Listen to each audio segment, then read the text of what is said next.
Jingya lenti kumki Kristan katno kalong kabae hateng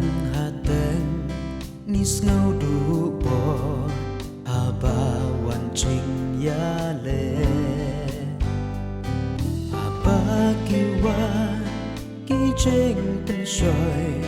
jinget ruka shong sun joy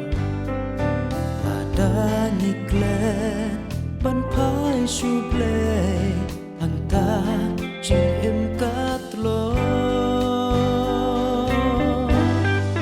tungin ban skan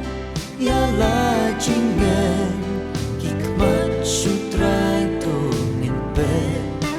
tungin ban klan haya la de Kristan tuat kau tungin yang sekarang kak tin ublay tan hikai kan yalang yangi abadu neha bersai kasih Jing em Kristan ini kismi kala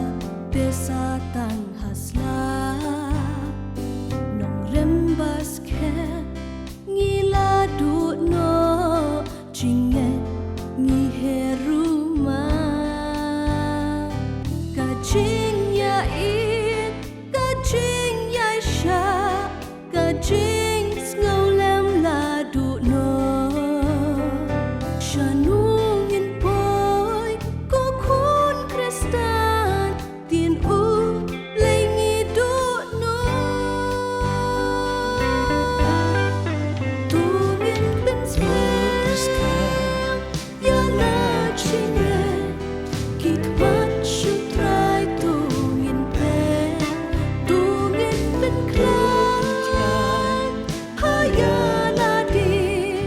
Kristan tuat kau tungin riskan kak tinu play kan hikai kan yalang yangi labadu niha bersai kasih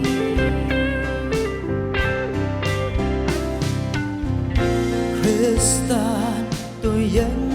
khám đã cắt tin trong ụp lệ bangin job ya kat ma hang niha